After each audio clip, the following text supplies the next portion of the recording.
Second বারের হচ্ছে মুরগিগুলো মানে বারবিকিউ করার জন্য দেওয়ার পর আমরা উপর থেকে ব্রাশ করছিলাম। আর এখন তো নিচের দিক তাওয়াটা বসানো যাচ্ছিল না, একদম উপরের দিকে করা লাগতেছিল। বাট এটা অনেকক্ষণ ধরে করা হয়েছে জন্য খেতে কিন্তু অনেক মজাও হয়েছিল। আস্তে আস্তে যখন কোনো কিছু কুক করা হয় তখন জিনিসটা খেতে আসলেই ভালো হয়। পরে তেল ব্রাশ করতে গিয়ে একটু তেল পড়ায় আর পাখার মানে ফ্যানের বাতাস দেওয়ার কারণে একটু আগুন জ্বলে উঠেছিল।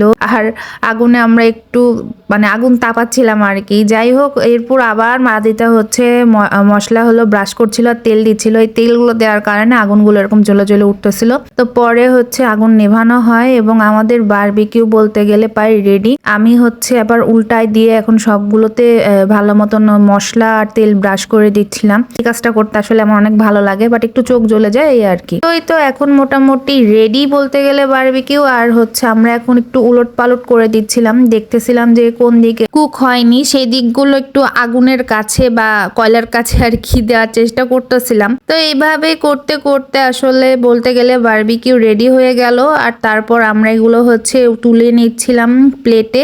এখন আমরা নিচে নিয়ে যাব, এইসব নিয়ে গিয়ে হচ্ছে খাওয়া দাওয়া করব। খাওয়া দাওয়ার ভিডিও তোমরা নেক্সটের পার্টে দেখতে পাবে, জলদি চলে আসবে ভিডিওগুলো। তো এই তো আমাদের বারবিকিউ রেডি, মজা হয়েছিল খেতে অনেক, এবং এরপরে তোমরা আরো কিছু ভিডিও দেখতে পাবে।